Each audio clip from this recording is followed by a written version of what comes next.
বন্ধুরা, merry Christmas. আপনারা কেমন আছেন? আশা করি ভালো আছেন। আমরাও আমাদের বাড়িতে বেশ ভালো রয়েছি। আর সোমা শান্তির আরেকটা নতুন ব্লগে আপনাদেরকে অনেক অনেক স্বাগত। আমি সোমা আপনাদের জন্য নিয়ে এসেছি আরেকটি নতুন ব্লগ। তো আপনারা তো দেখেছেন আগের দিনের ভিডিওতে যে আমি কীরকমভাবে ঘরটাকে ডেকোরেট করেছি, সেটা আপনাদেরকে দেখিয়েছি। আর আজকে দেখাবো যে আমার আজকে ঘরটা কীরকমভাবে সেজে উঠেছে ক্রিসমাস ডের জন্য। আর আজকে আমি কি কি করছি ক্রিসমাস ডেতে সেগুলোও আপনাদের সাথে শেয়ার করব। আমি ক্রিসমাস ট্রি এখানে ডেকোরেট করেছি। এখানে জেসাসকে রাখা হয়েছে,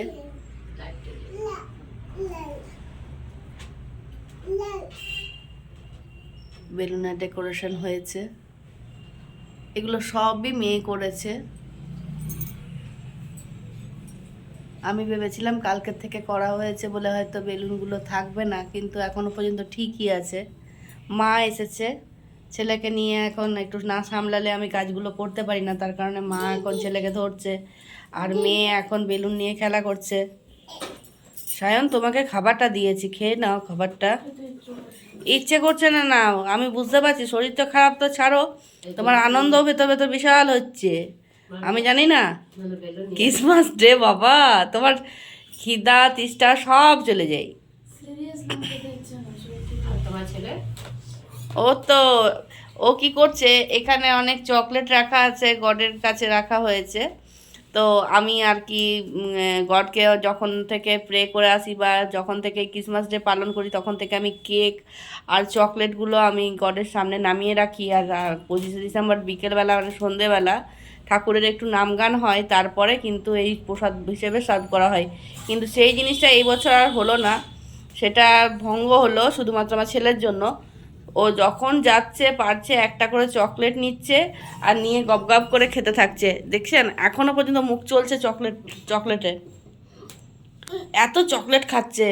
আর আমি বন্ধ করতে পারছি না, কারণ ঠাকুরের প্রসাদ তো, আর ছোট বাচ্চা তো ঠাকুরেরই অংশ হয়, তার কারণে কিন্তু আর সেরকমভাবে ওকে বন্ধ করতে পারছি না যে তুমি খেও না। তো এই হচ্ছে আজকে সকালের আমার ঘটনা।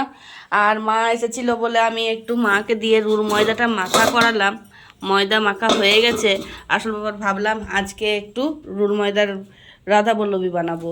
তো সেটার জন্য এখানে মশলা বানানো হয়েছে। মশলাতে আছে গরম মশলা, মানে এলাচ আছে, দারচিনি আছে, লং আছে, জোয়ান আছে, মৌরি আছে। এগুলোকে হালকা ফ্রাই করে নিয়ে এটাকে ডাস্ট করা হবে। এটা একটা মশলা হবে। সাথে যে পুর ভরা হবে তার মধ্যে দেওয়া হবে মুগ ডাল সেদ্ধ আর ছাতু দিয়ে, তার মধ্যে হিং আর শুকনো লঙ্কার ফোড়ন দেওয়া হবে, দিয়ে ওটা মশলা করে রাধা বল্লভী বানানো হবে। ওর মধ্যে একটু নুন চিনিও থাকবে টেস্টের জন্য। দেখেছেন, ও বারে বারে কিন্তু ছুটে ছুটে যাচ্ছে একবার করে ওই ওখানে চকলেট খাওয়ার জন্যই। ঋষি, ও ঋষি, কে কে কে কে এখন এখানে বসিয়ে দিয়েছি পোলাও করার জন্য জলের মধ্যে নুন দিয়েছি, একটু রিফাইন্ড অয়েল দিয়েছি, তেজপাতা দিয়েছি, আর একটু দিয়েছি বোঁদে করা যে রঙটা হয় সেই রঙটা দিয়েছি। আর এই জলটা ফুটে উঠলে এখানে চাল রাখা, চালটা ধুয়ে দিয়ে দেবো। দেখুন জল ফুটে এসেছে, এরপর চালটা ভালো করে ধুয়ে নিয়ে ওই গরম জলের মধ্যে দিয়ে দেবো।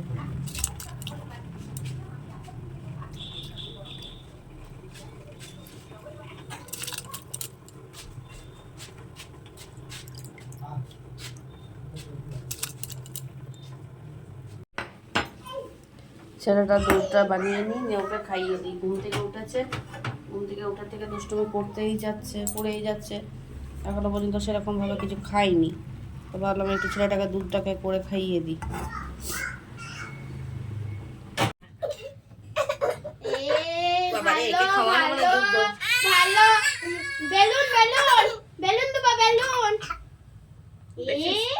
খাওয়ানো কতটা মানে কষ্ট করে একে। ও চুপ,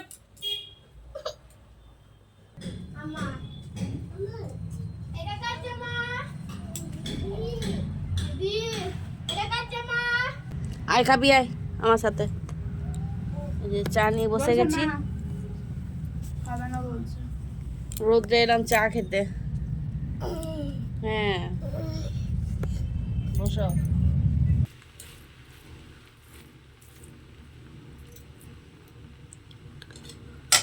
শুধুমাত্র ঘিয়ে কাজু কিশমিশ আর একটু গরম মশলা দিয়ে সেদ্ধ করা চালটা মাছ ঝরিয়ে রেখেছিলাম সেটাকে ভেজে নিচ্ছি, আর একটু চিনি ছড়িয়ে দিয়েছি, ব্যাস এইভাবেই আমি পোলাও বানাই। তো এখন দিদিকে এখন বললাম যে রাধাবল্লভীর পুরগুলো ভরে দিতে, মশলাটা বানিয়ে দিয়েছি। মশলার মধ্যে আছে মুগ ডাল সেদ্ধর সাথে আছে ছাতু, আছে মৌরি জোয়ান আর এলাচ লং দারচিনি শুকনো লঙ্কা সব ফ্রাই করে গুঁড়ো করা হয়েছে, আর সাথে আছে হিঙের ফোড়ন। তো সেটা দিয়ে মাখা হয়েছে ছাতুটা দেখতে পাচ্ছেন খুব একটা ভেজা ভেজা সানিনি।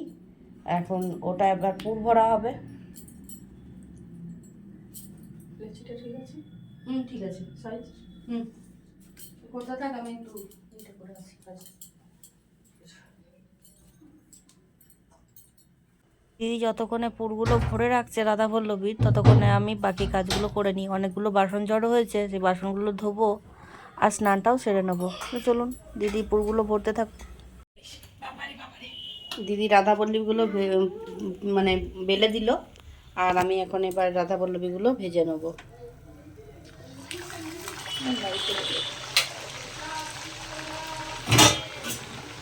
এতগুলো রাধাবল্লভী ভাজা হয়ে গেছে, এখন এইগুলো ভেজে নিলেই হয়ে যাবে।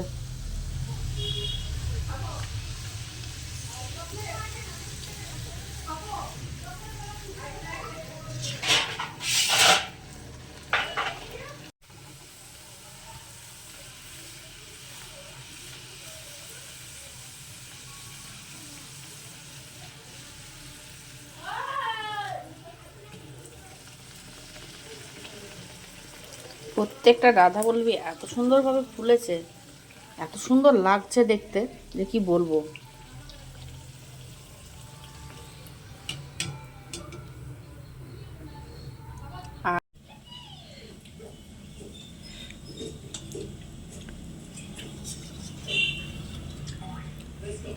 এখন পকোড়ি বানানো হচ্ছে, আর এইগুলো হচ্ছে ভাত বেঁচে গেছিলো, সেই ভাতগুলো কি করে উদ্ধার করব, ভাতের পকোড়ি বানিয়ে দিয়েছি।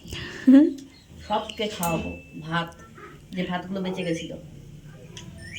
একা কেন ভাত খাবো বলুন, এই ঠান্ডাতে ভাত খেতে ইচ্ছে করছে না। ঠান্ডায় গরম গরম পকোড়ি ছেঁকে দিয়েছি ভাতে, এবার সবাইকে খাওয়াবো। আর আপনারা যদি এরকম ভাবে দেখতে চাইছেন যে ভাতের পকোড়ি আমি কিভাবে বানাচ্ছি, সেটা আমাকে কমেন্ট করে জানাবেন। আমি একদিন আপনাদেরকে এই রেসিপিটা শেয়ার করব। এখন সন্ধে 8:05। হাজব্যান্ড এখনো শুয়ে আছে, শরীর ভালো নেই। এসেছে জামাইবু, আর এদিকে মেয়ে বসে আছে। এবার প্রে করার সময়, চলুন প্রে করা হবে। এখন ফটো সেশন চলছে, সবাই ফটো তুলছে। দিদি এসেছে, জামাইবু, ছেলে আছে, রাহুল আছে, মা আছে, বাবা এসেছে। এবার প্রে হবে, আপনারা সঙ্গে থাকুন। এখানে সবাই উইশ লিখতে ব্যস্ত, সবাই এখন উইশ লিখছে। আমার উইশ লেখা হয়ে গেছে, এখন রাহুলেরও হয়ে গেছে। রাহুল হয়ে গেছে, হ্যাঁ। এখন জামাইবুর বাকি আছে, দিদি এখন উইশ লিখছে, এদিকে উজ্জ্বলও লিখছে উইশ। ধন্যবাদ ধন্যবাদ পেয়েছি কত আশীর্বাদ, ধন্যবাদ ধন্যবাদ পেয়েছি কত আশীর্বাদ, সুখে দুঃখে সহায় হয়েছো তুমি, সুখে দুঃখে সহায় হয়েছো তুমি, ধন্য তুমি, ধন্য তোমার প্রেম, ধন্য তোমার খুশির মরণ। জীবনে কোনো আশা নেই, আজকে আছি কাল নেই, চলে এসো যিশুর কাছে, চলে এসো যিশুর কাছে, যিশু ছাড়া আর কেউ নেই আমাদের জীবনে, যিশু ছাড়া আর কেউ নেই আমাদের জীবনে, চলে এসো যিশুর কাছে, চলে এসো যিশুর কাছে। এইভাবেই জেসাসের নাম গান করে আমরা প্রে করে থাকি। তো তো আপনারা কিভাবে প্রে করেন সেটাও কিন্তু জানাতে ভুলবেন না।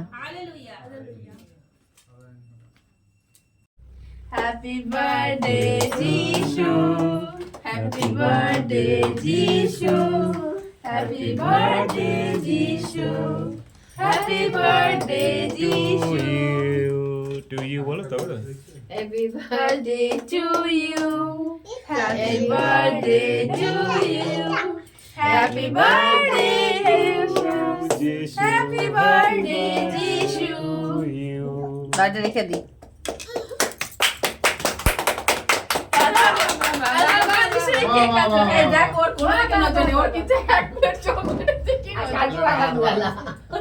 আর জানো কেকের বাদামগুলো তুলে তুলে খেয়ে চলেছে।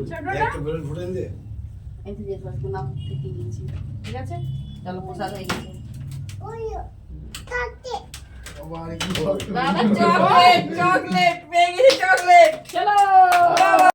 আজকের ক্রিসমাস ডেটা এইভাবে যে পেরিয়ে যাবে বুঝতেই পারলাম না। এখন কেক কাটা হয়ে গেছে, সবাইকে কেক ডিস্ট্রিবিউট করব, সবাইকে কেক দেওয়া হবে। জেসাসের জন্মদিন উপলক্ষে সবাইকে কেক খাওয়াবো যারা যারা আমার বাড়িতে এসেছেন।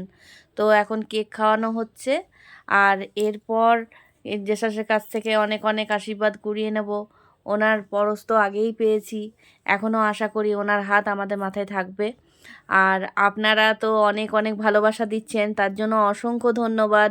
বড়োদেরকে আমার প্রণাম, ছোটোদেরকে আমার অনেক অনেক ভালোবাসা। আপনারা ভালো থাকবেন, সুস্থ থাকবেন, সাবধানে থাকবেন। এই যা ঠান্ডা পড়েছে, ঠান্ডার মধ্যে একটু ভালো করে কাপড় জামা, মোটা কাপড় জামা পরে বেরোবেন বাইরে, কারণ এত ঠান্ডা যে এখন সহ্য করা যাচ্ছে না। তো যারা বয়স্ক রয়েছেন তারা একটু নিজেদের খেয়াল রাখবেন।